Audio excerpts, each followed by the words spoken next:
Microscopic form of Ohm's law.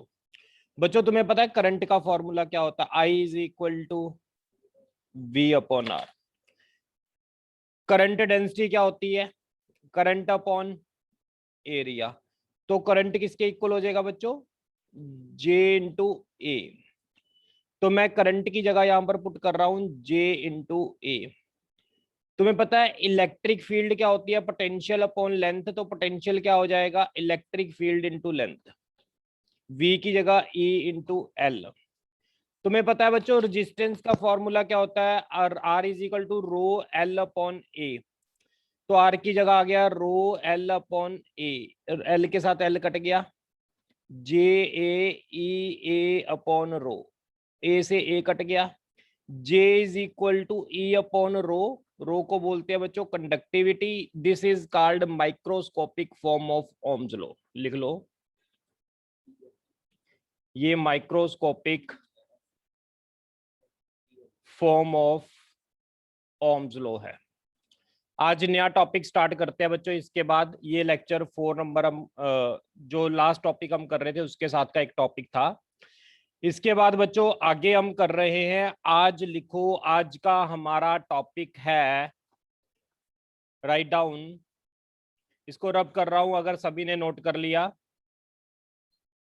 बच्चों अगर आपने ये नोट कर लिया तो इसको रब कर रहा हूं मैं।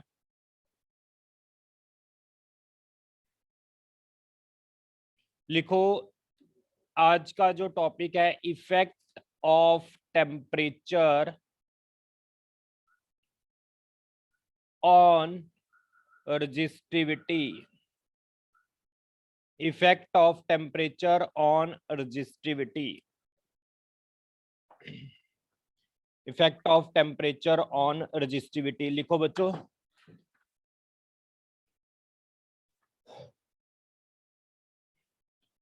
Effect of temperature on resistivity।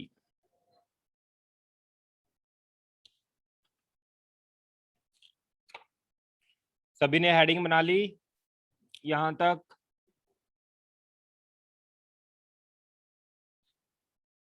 यहां तक सभी ने हेडिंग बना ली बच्चों? Effect of temperature on resistivity। बच्चों रजिस्टिविटी का फॉर्मूला कौन बताएगा? कल मैंने आपको रजिस्टिविटी का फॉर्मूला बताया था। रजिस्टिविटी का फॉर्मूला क्या था? Any student? Any student? Resistivity का formula m upon N E square into tau. ये बच्चों हमने रजिस्टिविटी का फॉर्मूला कल किया था। अब बच्चों आप ध्यान से देखो, जो रजिस्टिविटी है वो दो फैक्टर पर डिपेंड कर रही है, एक number of free charge career और एक relaxation time tau.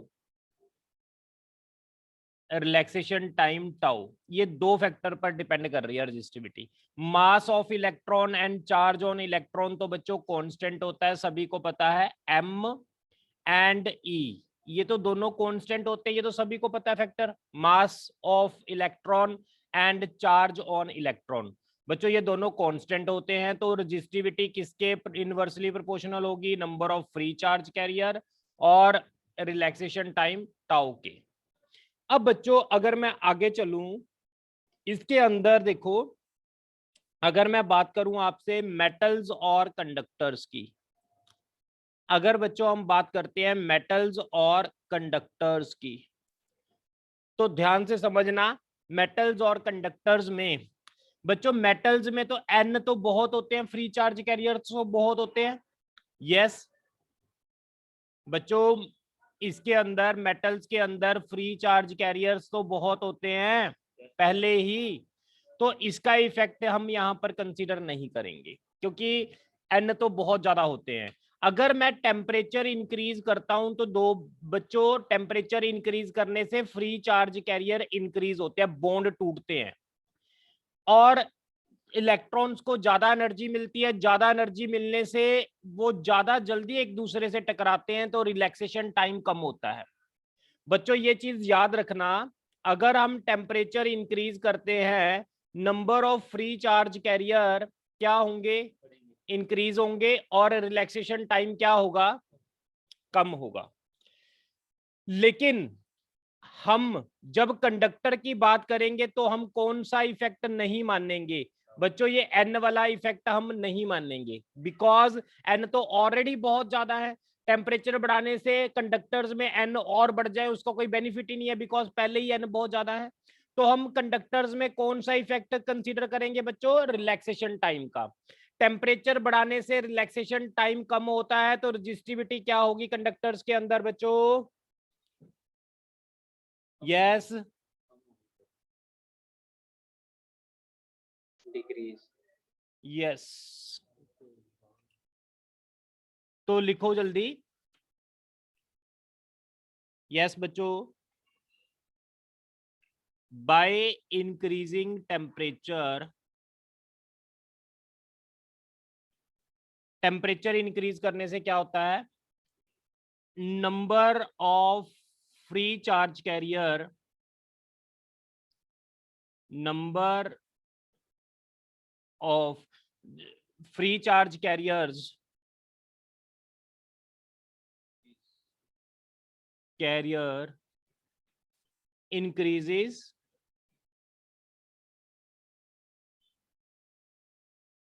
relaxation time decreases due to increase in thermal velocity। Yes बच्चों, यहां तक ऑफ फ्री चार्ज कैरियर्स, यहां तक बच्चों देखना इतना क्लियर है। But in conductor already there is number of free electrons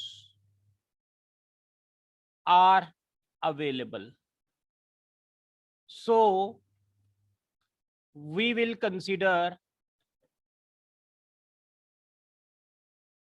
effect,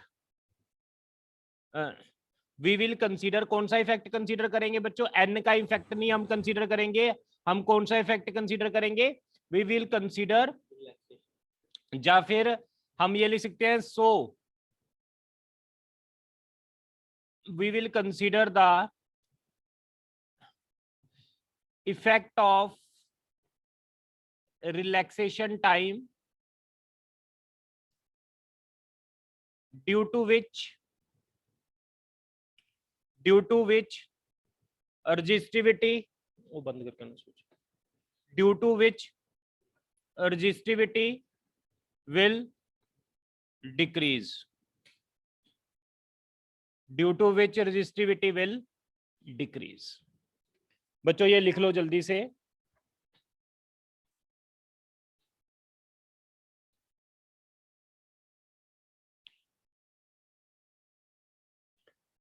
यहां तक देख लो, आपको ये कंसेप्ट क्लियर हो गया सभी को।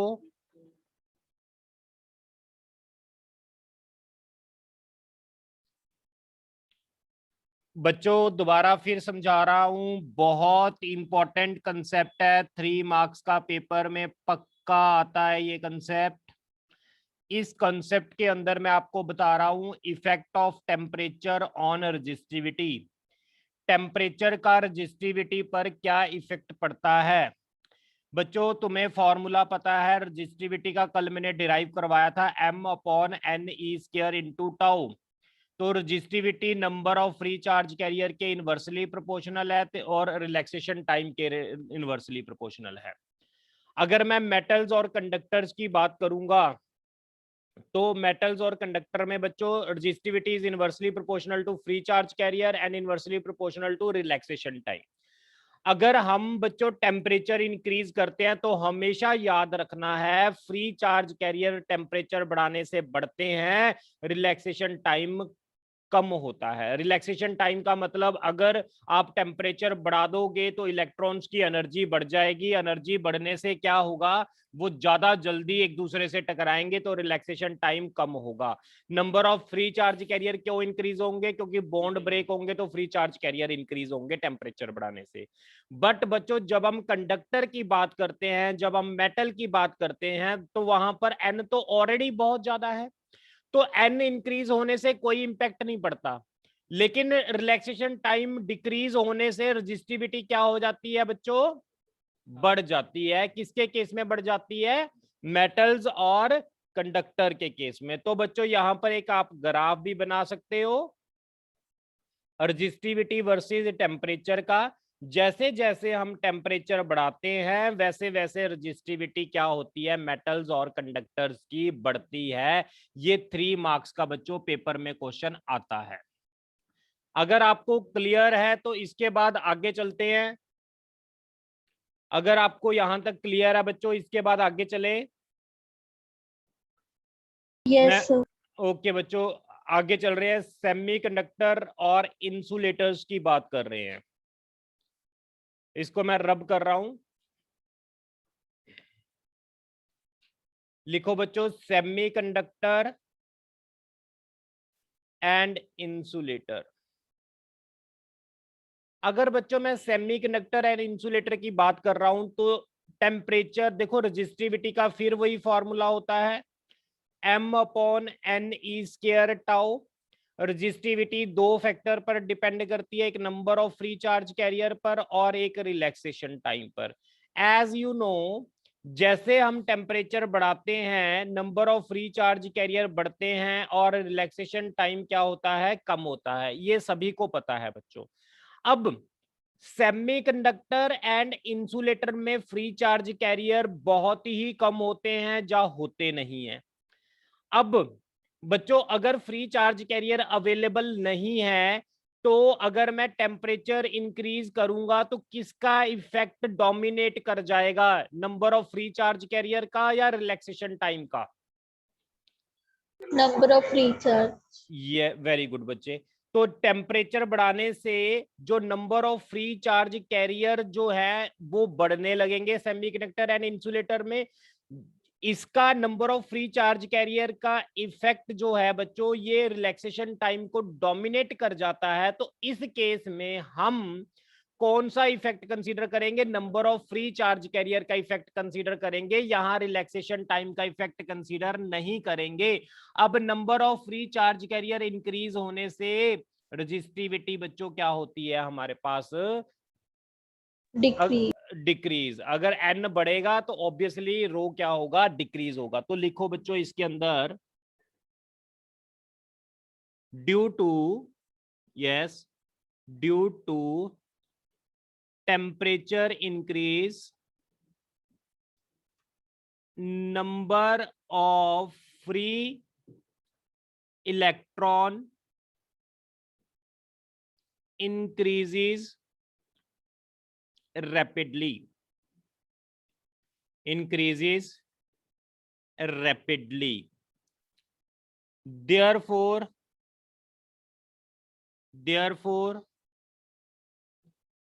resistance decrease. Therefore resistance decrease. The effect of decrease of tau is not that strong, not that strong, hence negligible, hence negligible.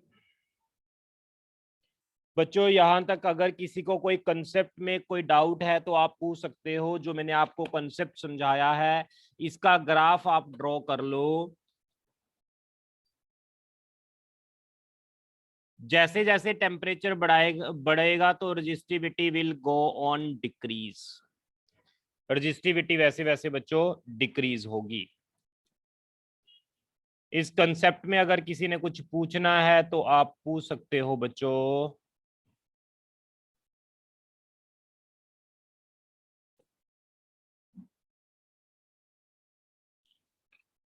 हाँ जी बच्चों, इस कंसेप्ट में आप किसी ने कुछ पूछना है तो आप पूछ सकते हो, अदरवाइज हम आगे चल रहे हैं।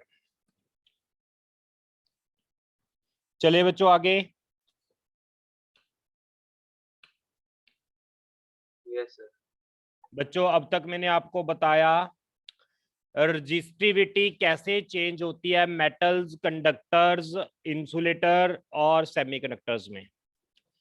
टेम्परेचर बढ़ाने से मेटल और कंडक्टर में रजिस्टिविटी बढ़ती है।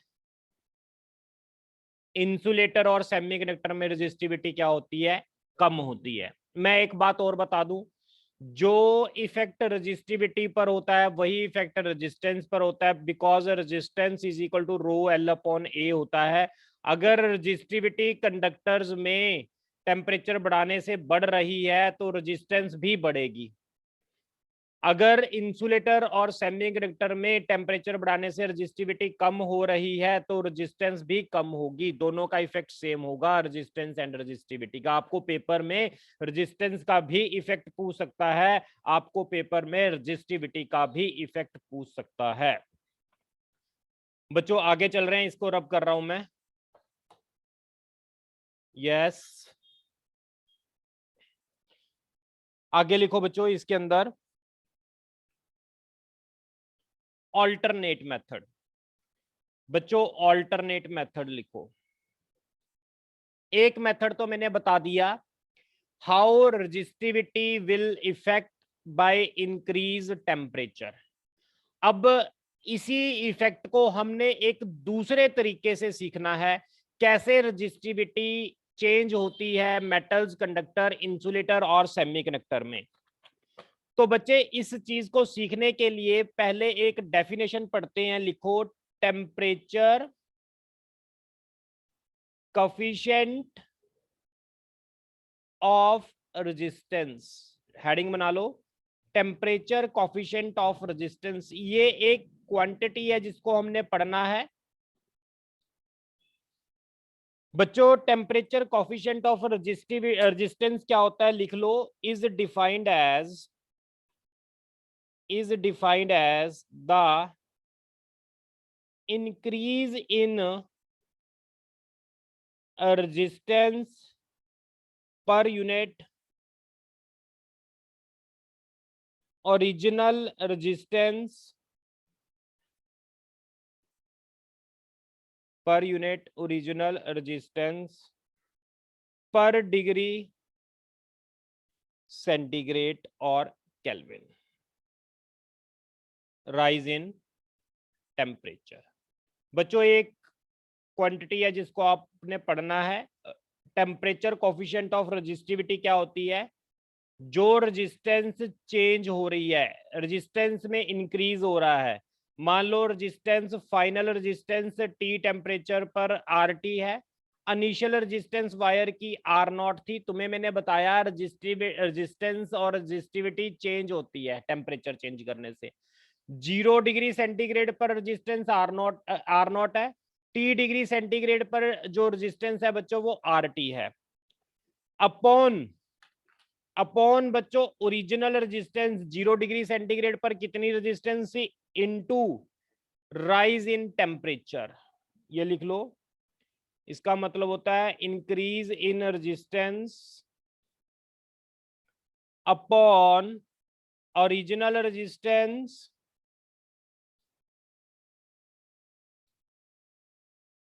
Into rise of temperature. तो बच्चों R T minus R naught किसके बराबर हो गया? अल्फा आर नॉट टी के बराबर आ गया। आर टी किसके इक्वल हो जाएगा? R naught plus alpha R naught into T. R naught बाहर निकाल लिया, अल्फा टी आर टी। ये आ गई मेरी resistance at temperature T degree centigrade. Similarly आप रजिस्टिविटी भी लिख सकते हो, ये वाला फॉर्मूला। आर रो टी क्या होती है? Resistivity at temperature T degree centigrade. Rho naught क्या होता है बच्चों? Resistivity at 0 degree centigrade. किसी को यहां तक अगर कोई डाउट है तो आप पूछ सकते हो, अदरवाइज हम आगे चलें। सर इसका सिंबल अल्फा है। यस बच्चों, alpha. Alpha is the symbol of temperature coefficient of resistivity, temperature coefficient of resistance और रेजिस्टिविटी। अच्छा बच्चों, एक बात और, आपको चौथा लेक्चर जो करंट इलेक्ट्रिसिटी का मैं करवा रहा हूँ, 3 लेक्चर मैं ऑलरेडी सेंड कर चुका हूँ। जिन्होंने कोई मिस किया है लेक्चर वो लगा सकता है। ये 4th लेक्चर है हमारा करंट इलेक्ट्रिसिटी का। इस चैप्टर को आप ध्यान से करो और साथ साथ आप पिछले चैप्टर्स भी करते जाओ। इस बार संडे को आपका सब्जेक्टिव टेस्ट है जिसके अंदर इलेक्ट्रिक पोटेंशियल एंड कैपेसिटेंस आना है। उसके अंदर बच्चों डेरिवेशंस आनी है, एक तो न्यूमेरिकल्स आने हैं और एक कंसेप्चुअल क्वेश्चन आने हैं। बट मैं एक चीज और बता दूं, उसके अंदर आपने गॉस लॉ भी पढ़ना है। मैंने 20% पिछले वाले टॉपिक डाले हैं, 70% to 80% जो है इलेक्ट्रिक पोटेंशियल एंड कैपेसिटेंस है। तो आपका पिछला भी अगर आप रिवाइज कर लो, गॉस लॉ की एक डेरिवेशन डाली है इसके अंदर, टेस्ट के अंदर इलेक्ट्रिक पोटेंशियल की 2-3 डेरिवेशंस हैं, कैपेसिटर के न्यूमेरिकल्स हैं। ठीक है बच्चों, तो ये चीजें मैंने उसके अंदर डाली हैं। तो आपने इस चैप्टर की थ्योरी है जो पढ़नी है, डेरिवेशंस करनी है। कॉपी को एक बार पूरा अब तक का कैपेसिटर तक का आपने जितना भी किया है पूरी कॉपी रिवाइज कर लेना, आप एक एक क्वेश्चन सोल्व कराओगे। ओके बच्चों, इसको रब कर रहा हूं, मैं आगे चल रहा हूं। संडे को आपका एग्जाम है। हाँ जी, अभी आपको फॉर्मूला पता लगा बच्चों, रजिस्टिविटी का फॉर्मूला क्या होता है? Rho is equal to rho naught 1 plus alpha T. ये फॉर्मूला सभी को क्लियर हो गया? अब Yes. बच्चों इसके अंदर मैं बात कर रहा हूं सबसे पहले मेटल्स और कंडक्टर्स की। इफेक्ट ऑफ टेम्परेचर, टेम्परेचर का क्या इफेक्ट पड़ता है? वैसे तो बच्चों आपको पता ही है मेटल्स और कंडक्टर में क्या होता है अगर हम टेम्परेचर बढ़ाते हैं, आपको पता है बच्चों। मेटल्स और कंडक्टर में टेम्परेचर इंक्रीज करने से रेजिस्टिविटी इंक्रीज होती है या डिक्रीज होती है, ये आप लोगों को पता है? कोई मुझे बता सकता है? Sir, increase. इंक्रीज होती है। अब जो टेम्परेचर बढ़ाने से मेटल्स और कंडक्टर में रेजिस्टिविटी इंक्रीज होती है, उसी को मैंने एक दूसरे मेथड से बताना है, how resistivity will increase with increase in temperature. इस फॉर्मूले से बताना है बच्चों। आपने याद रखना है अल्फा जो टेम्परेचर कोफिशिएंट होता है मेटल्स और कंडक्टर के लिए ये पॉजिटिव होता है बच्चों। अल्फा जो टेम्परेचर कोफिशिएंट होता है वो मेटल्स और कंडक्टर के लिए क्या होता है? हमेशा पॉजिटिव होता है बच्चों। अगर मेटल्स और कंडक्टर के लिए अल्फा पॉजिटिव है तो मुझे इस फॉर्मूले में बताओ, अगर अल्फा पॉजिटिव है, अगर मैं टेम्परेचर इंक्रीज करूंगा तो ये क्वांटिटी इंक्रीज होगी बच्चों। रो नोट में इनिशियल रेजिस्टिविटी में कुछ ऐड होता जाएगा तो फाइनल रेजिस्टिविटी क्या हो जाएगी बच्चों? इंक्रीज होगी। लिखो बच्चों, for metals the temperature coefficient of resistivity alpha is positive.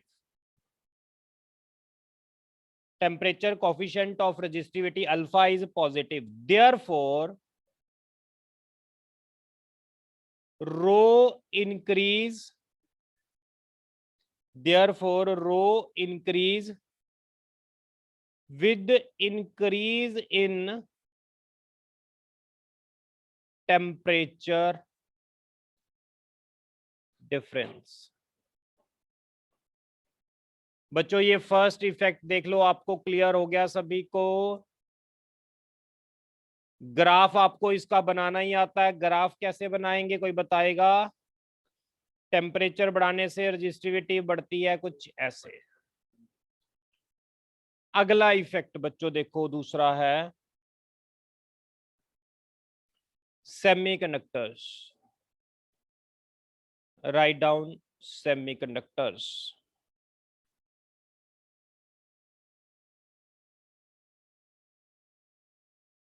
हाँ जी बच्चों, सेमीकंडक्टर्स के लिए अल्फा लिख लो, नेगेटिव होता है। सेमीकंडक्टर के लिए भी लिख लो और इंसुलेटर के भी लिए लिख लो। अल्फा जो होता है बच्चों वो नेगेटिव होता है। अगर अल्फा नेगेटिव है, मैं टेम्परेचर बढ़ाऊंगा तो रो नोट में से माइनस होता जाएगा। यस बच्चों, for semiconductor and insulator alpha is negative. अगर अल्फा नेगेटिव है तो क्या होगा? Therefore resistivity decrease with increase in temperature। Temperature बढ़ाने से रेजिस्टिविटी क्या होगी बच्चों? कम होगी। इसका ग्राफ कैसा बनता है वो आपको पता है, कुछ ऐसा इसका ग्राफ बनता है। बच्चों यहां तक किसी को कोई डाउट है? मैं एक चीज और बता दूं, इंसुलेटर आ जाए चाहे आ जाए इलेक्ट्रोलाइट आ जाए, उसके लिए भी सेम है। लिक्विड आ जाए उसके लिए भी सेम है, यही चीज है उसके लिए भी। बच्चों एक बहुत इंपॉर्टेंट कंसेप्ट करवा रहा हूं, लिख लो एलॉयज। एलॉयज एलॉयज के लिए लिख लो, अल्फा जो होता है वो पॉजिटिव एंड वेरी स्मॉल होता है। ये चीज लिख लो बच्चों।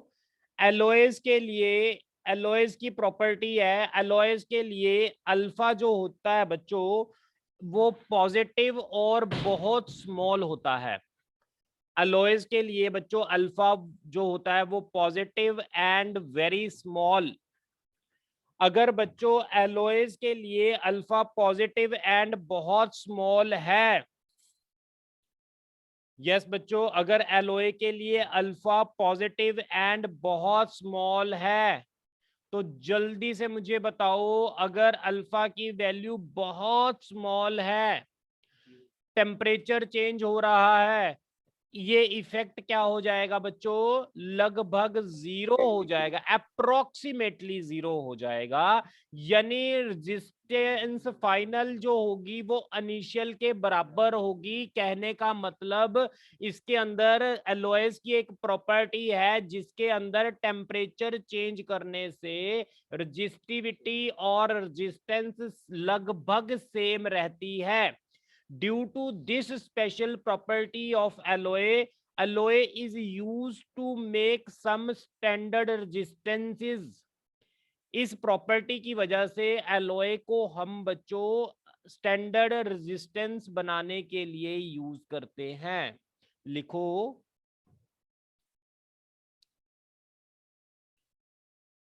Due to very small value of temperature coefficient, resistance do not change with the temperature in alloy। Resistance do not change with the temperature in alloy। Due to this property,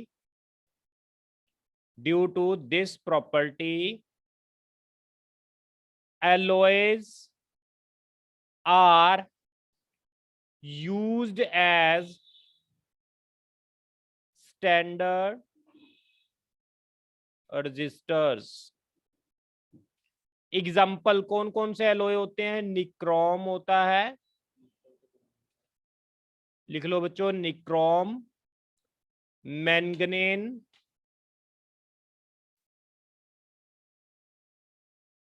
constantan,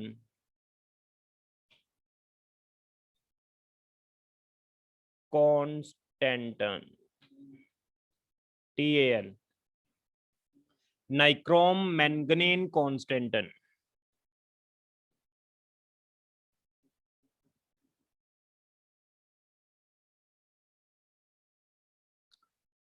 एक line और लिख लो इसके साथ ही note डाल के आगे। एक line बच्चों और लिख लो जल्दी से।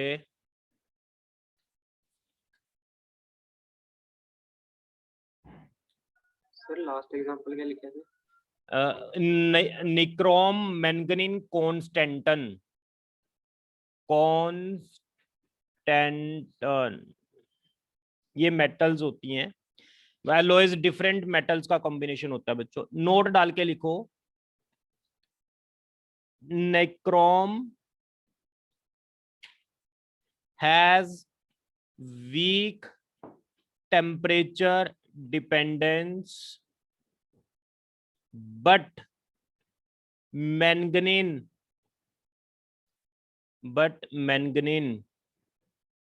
is almost independent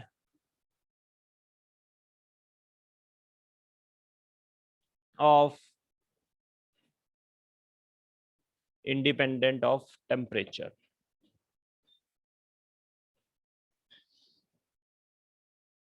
ये ग्राफ बना लो एलॉयज के लिए, ये वाला ग्राफ है बच्चों। टेम्परेचर चेंज होने से रजिस्टिविटी ऑलमोस्ट इसमें सेम रहती है।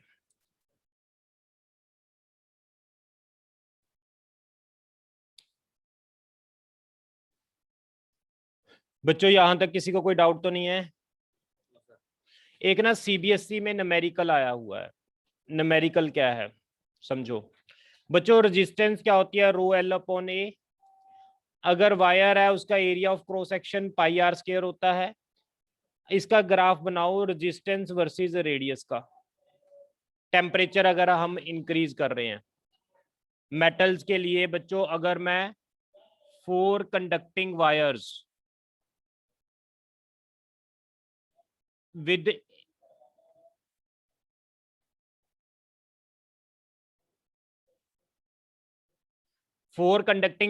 इंक्रीज इन टेम्परेचर। बच्चों अगर टेम्परेचर इंक्रीज करते हैं मेटल और कंडक्टर के लिए, आर क्या होता है? जल्दी बोलो फटाफट, आर क्या होता है? आर क्या होता है? इंक्रीज। अगर आर इंक्रीज होगा तो small r radius of wire क्या होगा? डिक्रीज। डिक्रीज। तो बच्चों ये CBSE में प्रॉब्लम आई हुई है न्यूमेरिकल। इनका ग्राफ कुछ ऐसे बनेगा। यस बच्चों, यहां तक हमारा हो गया आज का लेक्चर। मुझे ये बताओ आप लोगों को डाउट्स हैं? आप लोगों ने डाउट्स लेने हैं SC वर्मा के, DPP के? किसी बच्चों ने अगले लेक्चर में? नहीं तो फिर डाउट्स लें। बोलो बच्चों जल्दी से, आपको डाउट्स हैं कि नहीं?